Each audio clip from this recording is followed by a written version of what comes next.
باللہ من الشیطان الرجیم بسم اللہ الرحمن الرحیم وآتینا موسیٰ الکتاب وجعلناہ ھدی لبنی اسرائیل اللہ تتخذوا من دونی وکیلا صدق اللہ العلی العظیم۔ رفقائے گرامی، حضور کریم صلی اللہ علیہ وآلہ وسلم پر ایک سال ایسا گزرا ہے جس کو عام الحزن کہتے ہیں، غم کا سال۔ یہ غم کا سال وہ سال تھا جس میں حضور کریم صلی اللہ علیہ وآلہ وسلم سے دو بہت بڑے سہارے، دنیا کے سہارے، اللہ تبارک و تعالیٰ نے واپس بلا لیے۔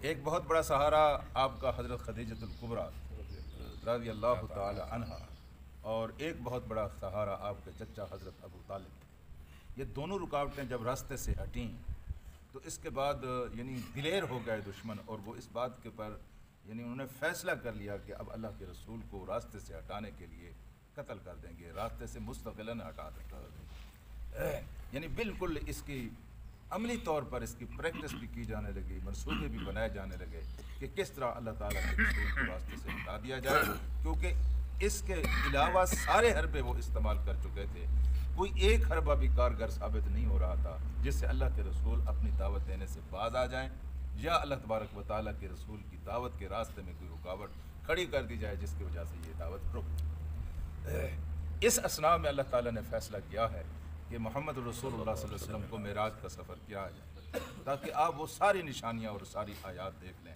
ساری نشانیاں دیکھ لیں، آیات دیکھ لیں، آپ کا ایمان، آپ کا یقین پختہ ہو جائے۔ اور پھر حکم دیا گیا کہ ان آیات اور نشانیوں کو ان مشرکین کے سامنے بیان کر دیا جائے، تاکہ ان کو پتہ ہو جائے کہ کتنی بڑی ہستی ہے جس کے قتل کے بارے میں یہ سوچ رہے ہیں یا ارادے بنا رہے ہیں یا منصوبے بنا رہے ہیں، یہ کوئی معمولی ہستی نہیں ہے۔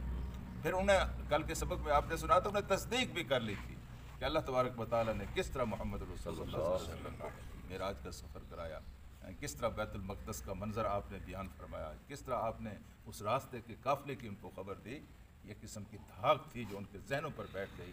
بے شک وہ انکار کرتے رہے لیکن دل مانتے تھے کہ محمد رسول اللہ صلی اللہ علیہ وسلم کو یہ عزت اللہ پاک نے بخش دی۔ اس تذکرے کے فوراً بعد اللہ تبارک و تعالیٰ نے یہاں حضرت موسیٰ کا تذکرہ شروع کر دیا۔ معراج کے اس سفر کو، اسراء کے اس سفر کو اللہ پاک نے ایک آیت میں بیان کیا ہے، اس کے فوراً بعد حضرت موسیٰ علیہ السلام کا تذکرہ۔ انسان تھوڑا سا حیران ہوتا ہے، اتنا بڑا واقعہ ہوا اور صرف ایک آیت میں اس کو بیان کر دیا گیا۔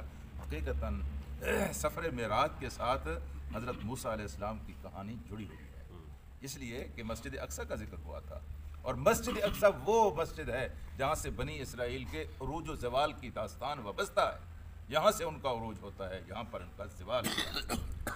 اور بتایا گیا ہے کہ عروج کے وقت قوموں کا اخلاق کیسا ہوتا ہے، ان کا کردار کیسا ہوتا ہے، ان کی امنگیں کیسی ہوتی ہیں، ان کی سوچیں کیسی ہوتی ہیں، وہ کس طرح بلند تر ہو کر سوچتی ہیں، اور زوال کے وقت وہ کتنی چھوٹی ہو جاتی ہیں، چھوٹے چھوٹے مقاصد اور چھوٹے چھوٹے مفادات اور چھوٹی چھوٹی لذتوں اور چھوٹے چھوٹے فائدوں کے لیے اپنے کریکٹر کو، اپنے کردار کو، اپنی قومی تاریخ کو داؤ پر لگا دیتی ہیں۔ یہ ساری کی ساری داستان جو ہے ایک دوسرے سے بالکل جڑی ہوئی ہے۔ تو فرمایا یہ گیا ہے کہ وآتینا موسیٰ الکتاب، اور ہم نے دی موسیٰ کو کیا دیا؟ الکتاب، کتاب دی۔ کون سی کتاب؟ تورات۔ موسیٰ علیہ السلام کو ہم نے تورات دی، اے محمد مصطفیٰ جس طرح ہم نے آپ کو قرآن مجید عطا کیا۔ وجعلناہ، اور ہم نے بنایا اس کتاب کو، تورات کو ہم نے بنایا، کیا بنایا؟ ہدا، ہم نے اس کو ہدایت کا ذریعہ بنایا، سیدھے راستے تک، اللہ کے راستے تک، جنت کے راستے تک پہنچنے کا ذریعہ بنایا اس کتاب کو۔ اور پھر فرمایا کہ اس کتاب کو ہم نے وجعلناہ لبنی اسرائیل، لیکن بنی اسرائیل کے، محمد رسول اللہ صلی اللہ علیہ وسلم سے پہلے جتنے بھی نبی آئے ہیں یا جتنی بھی کتابیں اتری ہیں، وہ صرف اور صرف اپنی قوم اور اپنے علاقے کے لیے، نبی بھی اپنے علاقے کے لیے آئے، کتابیں بھی اپنے علاقے کے لیے نازل ہوئی ہیں۔ محمد رسول اللہ صلی اللہ علیہ وسلم کی ایک ذات گرامی ایسی ہے کہ تمام علاقوں سے بالا تر اور تمام زمانوں سے بالا تر تا الی آخر جتنے انسان آئیں گے آپ ان کے نبی ہیں۔ میرے عزیز دوستو، ہر نبی اس لیے بستی میں اترتا تھا یا کسی قوم کے اندر آتا تھا تاکہ اس قوم کے اوپر حجت تمام ہو جائے، اللہ تعالیٰ کا پیغام اس قوم تک پہنچے۔ اب ایک نبی ہے ہی نہیں، ایک نبی چلا گیا ہے، تو اس کے بعد لوگوں تک یہ دعوت کا کام کون کرے گا، یہ خدا کا پیغام کون پہنچائے گا؟ اللہ کے رسول تو چلے گئے، 63 سال کی عمر میں چلے گئے، اس کے بعد یہ کام کس نے کرنا ہے؟ اس کے بعد میرے عزیز دوستوں سچی بات یہ ہے کہ یہ کام محمد رسول اللہ صلی اللہ علیہ وسلم نے اپنی امت کے سپرد کیا ہے۔ یہاں صرف اپنی کھال کو بچانا نہیں ہے، بلکہ امت محمد کے ہر فرد کا یہ فرض ہے کہ وہ اپنے ساتھ دوسروں کی اصلاح کی بھی حتی المقدور کوشش کرے گا۔ اب نبیوں کا کام محمد رسول اللہ کی امت کے ہر فرد کے سپرد ہے۔ اگر ہر فرد نہ کر سکے تو وَلْتَكُمْ أُمَّةٌ، آپ میں ایک امت تو ایسی ہونی چاہیے، ایک گروہ تو ایسا ہونا چاہیے جو نیکی کی دعوت دے، برائی سے روکے اور نیکی کا حکم دے۔ ایک گروہ تو کم از کم ایسا ہونا چاہیے، تب یہ فریضہ سر انجام دیا جا سکتا ہے۔ تو یہاں ارشاد یہ ہوا ہے کہ وہ بنی اسرائیل کے لیے آئے تھے۔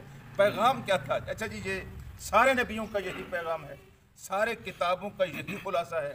جتنے بھی اللہ پاک نے آج تک ہدایت کے پیغامات بھیجے ہیں، سب کے اندر ایک ہی چیز ہے کہ اللہ تتخذوا من دونی وکیلا، کہ میرے علاوہ کسی دوسرے کو وکیل نہ بنا۔ یہ پیغام ہے جی، سارے دین کا خلاصہ اسی میں ہے کہ میرے اوپر بھروسہ کرو۔ مجھے وکیل آپ کس کو بناتے ہیں؟ جس کے بارے میں آپ کو پتہ ہوتا ہے کہ یہ میرا لفافہ میرے دشمن کو نہیں دے گا، یہ میرے حقوق کی حفاظت کرے گا، میری ترجمانی کرے گا، مجھے شکست سے دوچار نہیں ہونے دے گا۔ چن چن کر آپ اس کو وکیل بناتے ہیں، اور جب بھی آپ کو کوئی اندیشہ لاحق ہوتا ہے فوراً آپ اپنے وکیل سے ملتے ہیں کہ یہ خطرہ ہے، یہ خدشہ ہے۔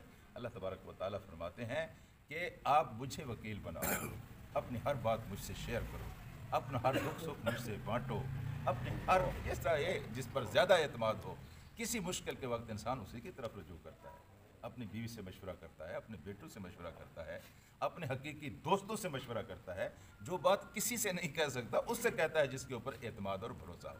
تو اللہ تعالیٰ کہتا ہے کہ سارے یہ اعتماد کے رشتے اس طرح کے رشتے نہیں ہیں جس طرح کا میرا اور تمہارا رشتہ ہے۔